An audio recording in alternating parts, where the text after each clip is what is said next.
Talvez a mensagem de hoje não se aplique a você. Ótimo. Mas talvez se aplique. O meu tema é o desânimo. Quando o desânimo nos surpreende. Se você não está desanimado agora, certamente em algum tempo já passou por essa experiência. E é possível que nunca tendo estado até os dias de hoje, em algum tempo venha a estar. São muitas as fontes do desânimo, que é exatamente quando as energias que nós temos são utilizadas e gastas. Já não conseguimos ter energia para fazer as coisas que sempre fazíamos e temos a disposição que sempre tivemos.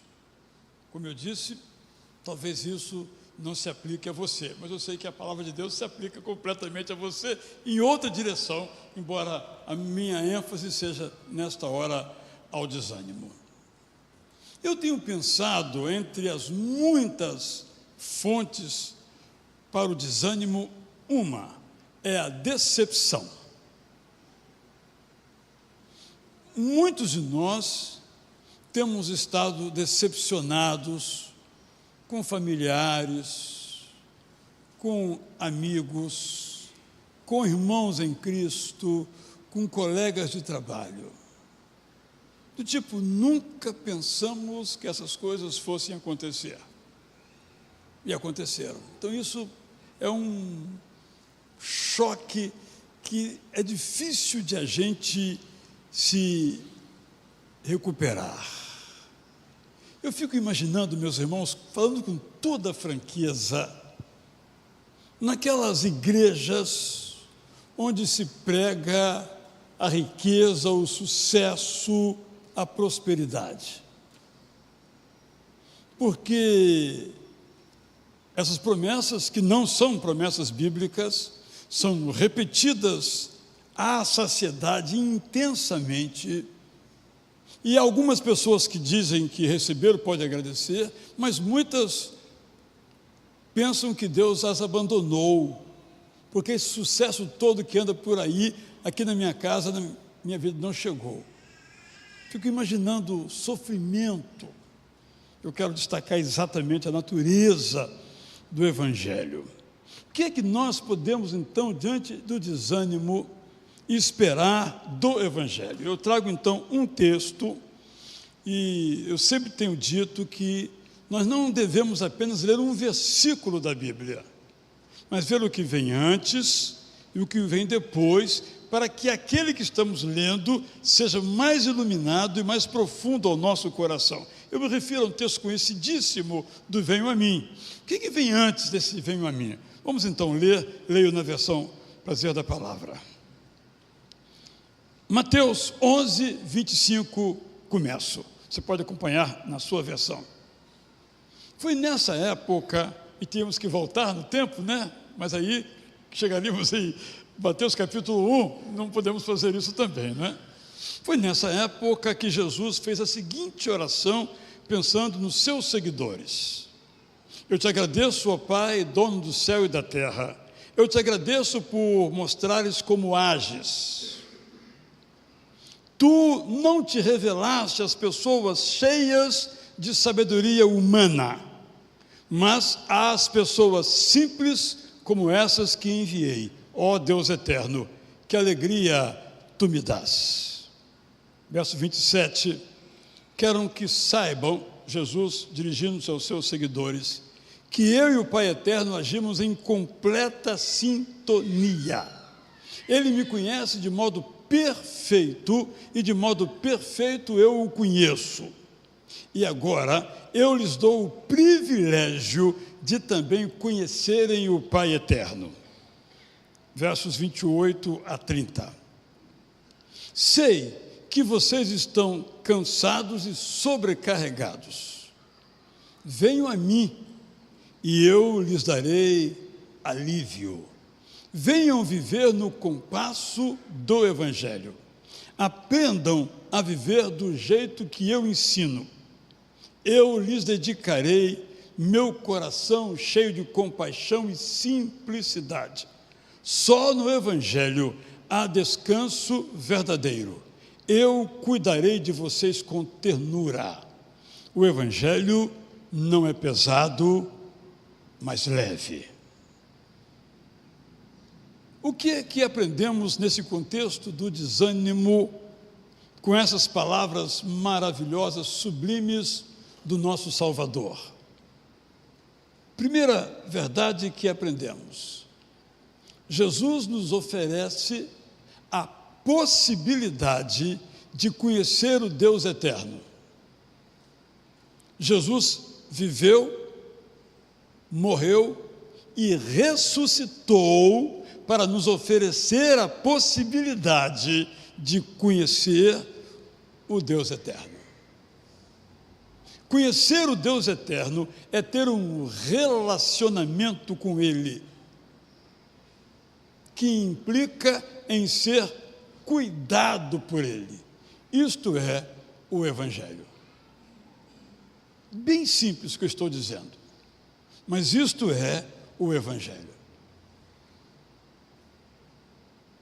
Recentemente alguém me mandou um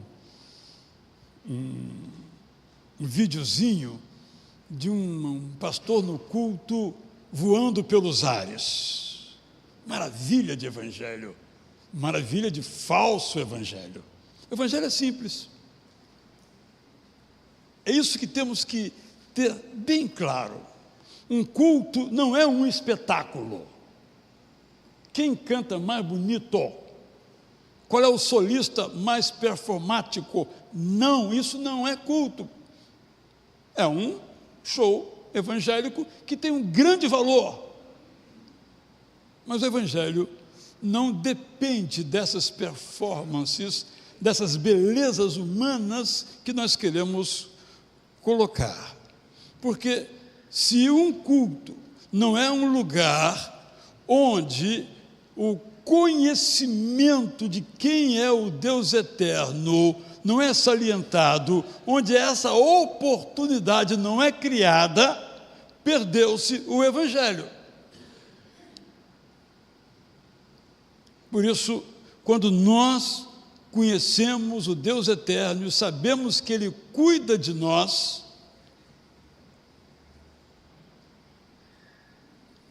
nós saímos do desânimo para a normalidade, que é uma vida feita de percalços, dificuldades, alegrias, vitórias, perdas. Isso é o natural da nossa vida. A minha irmã, quando deu a sua festa lá na igreja da Orla, onde eu preguei no domingo pela manhã e depois à noite na Praia da Costa, ela falou o seguinte: eu decidi fazer essa festa dos meus 70 anos porque eu estou cheia de vitalidade. Eu não sei, daqui a 5 anos, como é que eu estarei. Para mim, um gesto de sabedoria, porque nenhum de nós sabe como vai estar amanhã na sua saúde física, sua saúde mental, porque o Evangelho não nos garante que nós não teremos problemas. O Evangelho nos garante que, se tivermos problemas, Deus estará conosco. De que mais nós precisamos?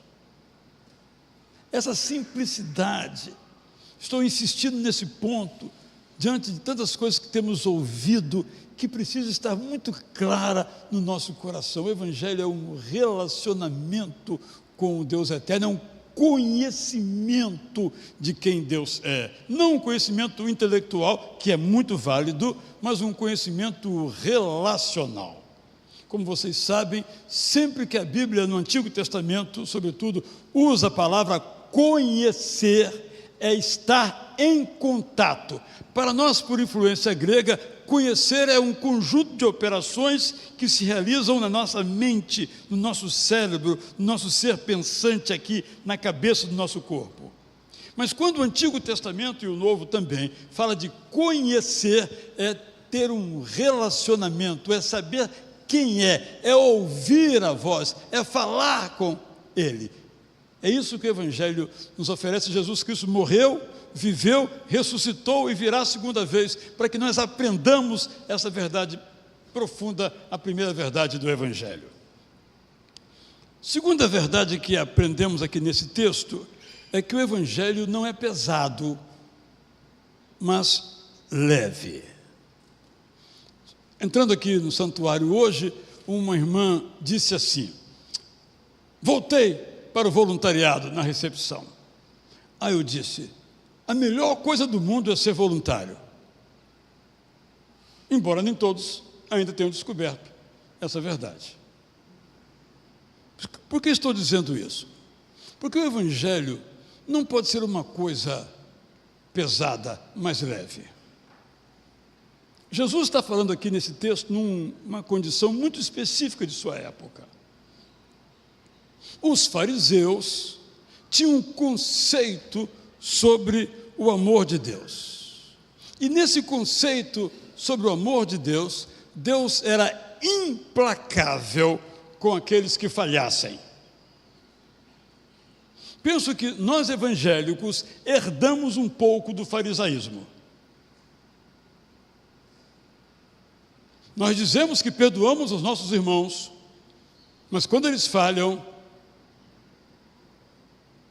nós temos dificuldade de, na prática, perdoá-lo.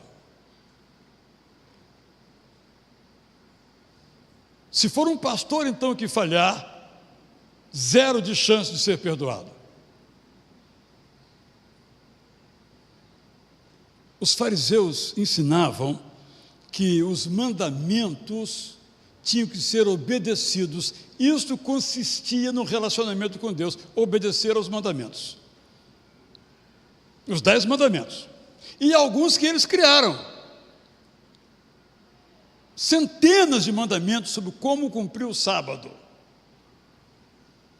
É muito interessante que isso permanece ainda. Aqui na Tijuca nós temos muitos judeus, cruzamos com muitos deles pelas ruas. Mas não é tão forte quanto um bairro em São Paulo chamado Higienópolis. Tem várias sinagogas, e tem restaurantes, e tem supermercados. E as regras são muito claras sobre andar de carro, não andar de carro. Isso muito forte. Já contei aqui, no caso, estando em Israel, que eu me distraí e apertei o botão do elevador. Mas o elevador não veio. Ele passou a parar em todos os andares. Tum, tum, tum, tum. E eram 25. Imagina quanto tempo eu esperei. Porque era sábado. E não se pode trabalhar. Apertar o botão é trabalhar. Não se pode trabalhar. Eu fico pensando porque essa regra é nova. Obviamente que ao tempo de Moisés não tinha elevador, pelo menos que nós saibamos. De repente descobre alguma coisa. E nem tinha nada, não tinha automóvel, não tinha fogão, não tinha nada dessas coisas que nós temos hoje. Então as regras tiveram que ser acrescentadas. Então o moralista, o legalista está sempre fazendo regras. E nós sempre buscando a maneira de quebrar as regras.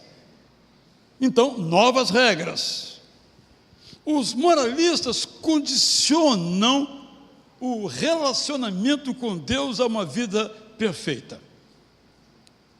Eu preguei um sermão aqui uma vez, eu disse a seguinte frase, e o irmão me questionou. Eu disse que nada nos afasta do amor de Deus, nem o nosso pecado. Como assim? Nosso pecado nos afasta de Deus, mas nosso pecado não afasta Deus de nós. Isso temos que entender claramente. Não estamos aqui dizendo peque, porque pecando você entristece a Deus, pecando você se afasta de Deus, mas Deus não se afasta de você. Tanto é que você pede perdão, Ele perdoa. Por que Ele perdoa? Porque Ele está perto de você. Não há condição para que Deus se afaste de nós, porque o dia que Ele se afastar de nós, não atravessamos a rua. O Evangelho inclui seguir as boas regras que Deus dá em sua palavra. mas não coloca o obedecer às regras como algo que vem antes do amor a Deus. Primeiro nós amamos a Deus, depois cumprimos as regras que Ele nos estabelece. Essa é a ordem. O que o moralista faz? Se você for bacaninha, legalzinho, fizer tudo certinho, Deus então ama você. Mas quem de nós consegue fazer tudo certinho? Nenhum de nós consegue. A gente faz assim 90%, mas sempre sobra um 10%. E quem peca um, já pecou em tudo, porque já falhou.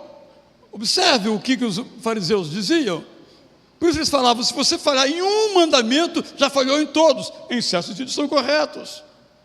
Mas quem de nós não falha em uma coisinha só? Quem de nós em nosso relacionamento conjugal não comete uma falha? Quem de nós como pai ou filho não comete um erro? Quem de nós como pastor de uma igreja não comete erro? Mas isso não somos nós. É parte do que nós somos. E Deus nos olha nessa perspectiva relacional de leveza. Deus é leve. Vocês sabem que quando Ele criou o mundo, Ele viu que tudo era belo. A Bíblia nos apresenta um Deus alegre, um Deus sorridente, mas por alguma razão nós entristecemos, isto é, damos a Deus uma face triste. Eu fui colocar no Chat GPT figuras sobre Jesus, representações de Jesus, né, ao longo da história. Então apareceram mais de 1000, eu só olhei umas 20, evidentemente 1000 é impossível a gente olhar 1000 representações, 1000 fotos, 1000 imagens de Jesus. E a maioria, Jesus era sério, circunspecto, grave, sisudo. Nada a ver com Jesus descrito nos evangelhos, nada a ver. O Jesus desses quadros não ia à festa, e Jesus não perdia uma. Convidou, ele estava lá. Está escrito na Bíblia, gente, sou eu que estou dizendo, não. Ao ponto de os críticos dizer, esse cara só fica bebendo e comendo, não faz mais nada. Comilão e beberrão, não é verdade? Jesus era alegre. Ele convidava as pessoas para um relacionamento com Deus. Daqui a pouco vamos celebrar a ceia do Senhor. E a ceia do Senhor é um momento de tristeza ou de alegria? Ah, de alegria. Mas olha a minha cara na hora. Olha a sua cara. Não, cara tenho eu, você tem rosto. Olha o seu rosto na hora. A gente nem olha para os lados. Tristeza. Mas Jesus não está morto. Eu tenho que ficar radiante, eu tenho que cantar Maranata, aleluia, o que eu puder cantar, porque a minha vida passou a ter um novo significado, mas por alguma razão nos comunicaram que o Evangelho é pesado. O Evangelho inclui, como eu dizia, seguir as boas regras, mas ele é leve, porque Jesus nos capacita a seguir as regras. Aprendam a viver do jeito que eu ensino.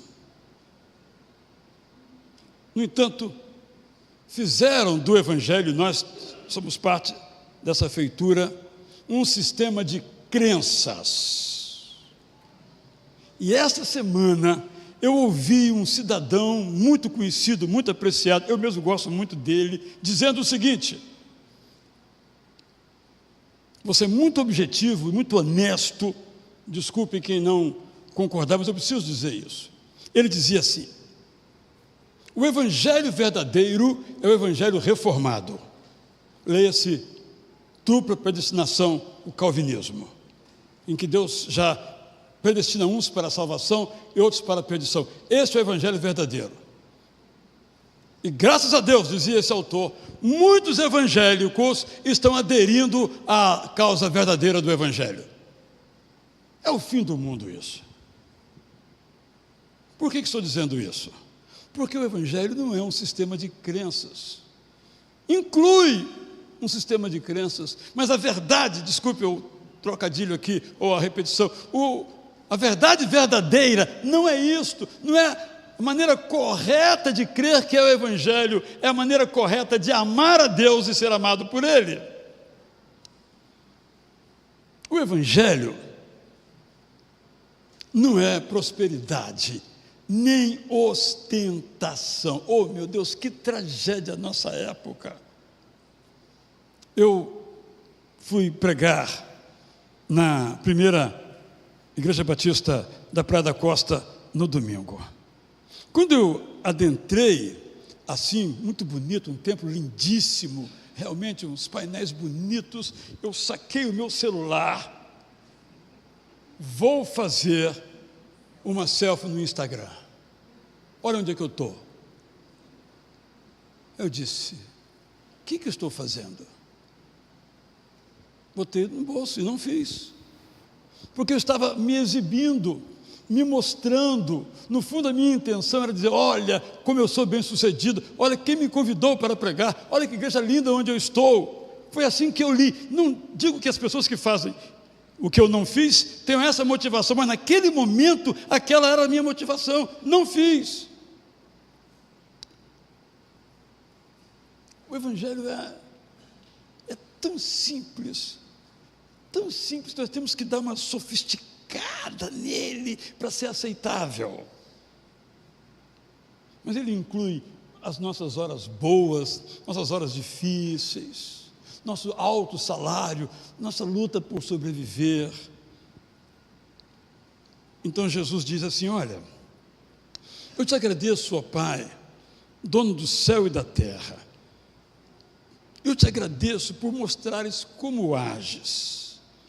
Tu não revelaste o Evangelho às pessoas cheias de sabedoria humana, até porque nem ouvem, não é? Mas as pessoas simples, como essas que enviei. Ó Deus eterno, que alegria tu me dás. Irmão, irmã, o Evangelho é simples. É um convite e um oferecimento a um relacionamento com Deus. É leve, porque onde Deus está, há leveza. Quero terminar com essa palavra de Jesus. Venham a mim. Venham a mim é uma decisão de um ato exclusivo. Eu posso ir a este, aquele ou aquele outro, mas ele diz, venham a mim. Venham a mim e entreguem a mim os seus problemas. É isso que ele diz, isso é o Evangelho. Venham a mim e esperem eu agir. No culto das 19 horas, se Deus quiser, vou pregar sobre o Salmo 37, que é muito conhecido. Porque às vezes eu oro a Deus, mas não espero Ele agir. Eu já dou um jeito, o meu jeito. Jesus diz, venham a mim, espere eu agir. Venham a mim e descansem. Venham a mim e deixem que eu cuide de vocês. Vocês sabem que há fases na nossa vida que nós não queremos que ninguém cuide de nós. E há fases na nossa vida que, embora não querendo que cuide de nós, nós precisamos que cuidem de nós. Eu me refiro à infância, eu me refiro às pessoas mais idosas, que não têm autonomia ainda para seguir, ou não têm mais, o curso de sua vida por limitações de ordem física, sobretudo. Precisam de pessoas que cuidem. Aqui nessa igreja temos muitos cuidadores profissionais. São tão dedicados, tão afetuosos, tão carinhosos, que pensamos que é filho dele ou dela. Mas é um profissional que aprendeu a lidar, aprendeu a cuidar. Estou usando essa palavra nesse sentido. Venham a mim e deixem que eu cuide de vocês. O Evangelho, portanto, é essa oferta. Oferta de um relacionamento com Deus eterno, oferta de uma verdade simples e leve, e oferta de cuidado, que se manifesta de muitas maneiras, de múltiplas formas. Eu vou dar um exemplo que para mim é encantador, estranho, mas encantador. Dá para a gente pensar muito sobre ele. O apóstolo Paulo queria ir a Roma, pediu muito a Deus que lhe desse a oportunidade de ir a Roma, porque Roma era a capital do mundo, a principal cidade do mundo. Queria ir a Roma. Aí ele vai, nesse seu caminho, ele vai a Jerusalém. E vai a Jerusalém, meus irmãos, ele vai levar uma oferta em espécie. Ele saiu pelas igrejas da Grécia, coletou um monte de dinheiro com Tito, Timóteo, colocou numa sacola, pegou um navio, um cavalo, e foi levar a Jerusalém. Lá ele foi acusado de ter profanado o templo, que era mentira, porque ele não fez isso, ele seguiu rigorosamente as regras. Ele foi preso. Ele foi interrogado por governadores, por rei, nesse caminho. Um deles queria soltá-lo se ele pagasse propina. Ele estava algemado nas pernas e nos braços.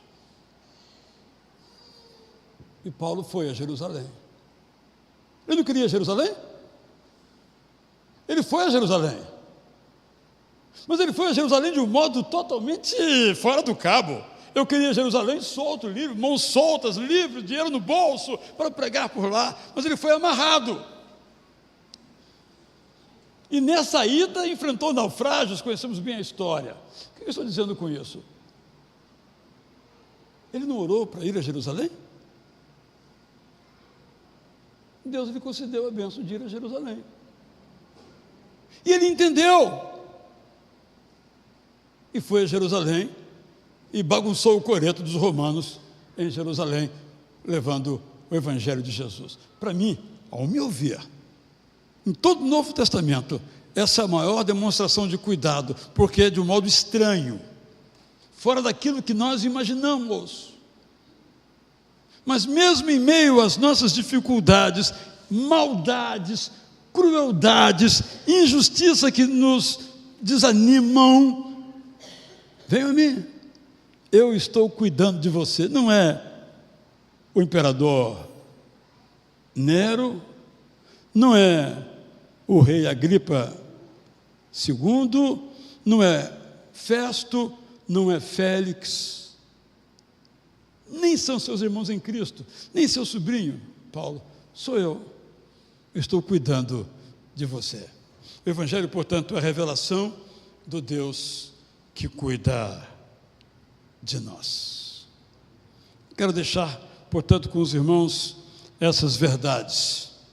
Quero lhe convidar a ficar em pé, porque vamos cantar o segredo do viver.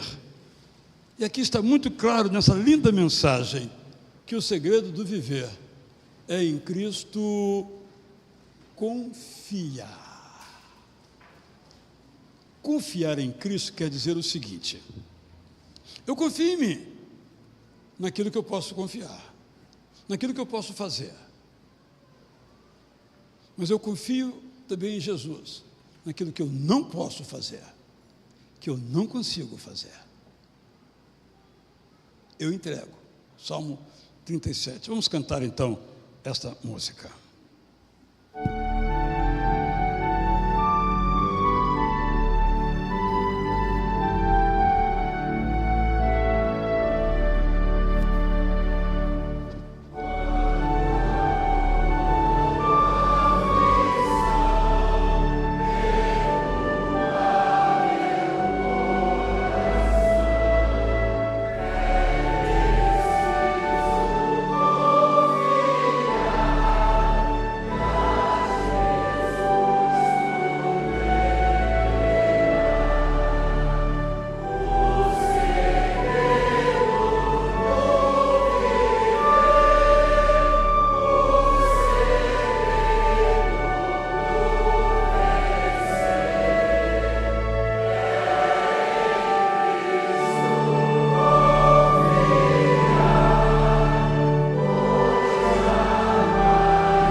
segredo da vitória não sou eu.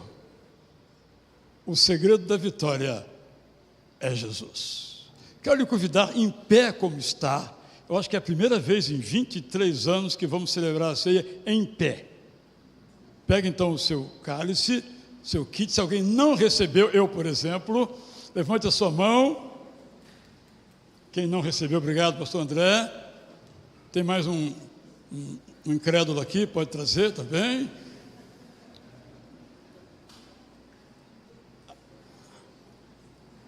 Marcos Deodoro aqui. Há mais alguém? Fique tranquilo que eu não vou chamar de incrédulo, só ele, porque ele sabe que é só uma brincadeira. Quero lhe fazer um convite. Eu quero que você faça uma oração olhando para esse kit. Você não vai orar ao kit, mas vai se lembrar na sua oração, de olhos abertos, pode ser até o fechado, como você quiser. Uma oração. E a oração é esta: ó Jesus, muito obrigado pelo Evangelho, que torna a minha vida leve, salvo, cuidado por Ti. Ore, pode ser em voz alta, em voz baixa, não é esse conteúdo, mas algo nessa direção, mostrando a sua alegria de ter recebido o Evangelho e poder então se relacionar com alegria e paz, graça, com o Pai, o Filho e o Espírito Santo. Ore assim.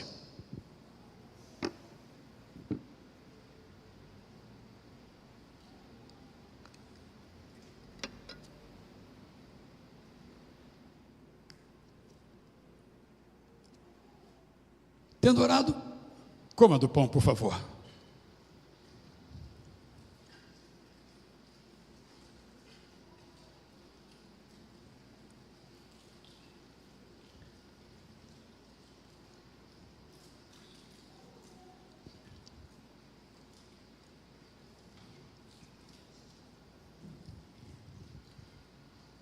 Abra aí o seu cálice, não abriu ainda.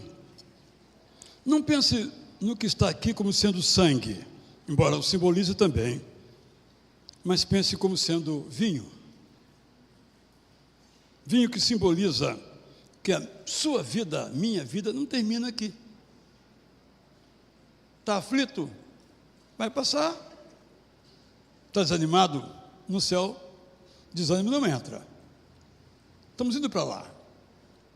Eu sei que nós somos muito poderosos. Vivemos como se nada mais houvesse, mas a ceia nos lembra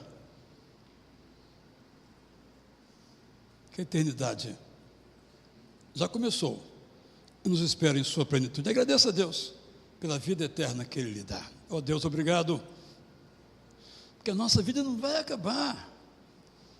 Então vamos ter a vida em sua plenitude, amando, sendo amado, nos relacionando contigo, Pai, Filho e Espírito Santo, e com os nossos irmãos, sem lágrimas, sem desânimos, sem decepções. Maranata, vem, Senhor Jesus. Tomemos o cálice.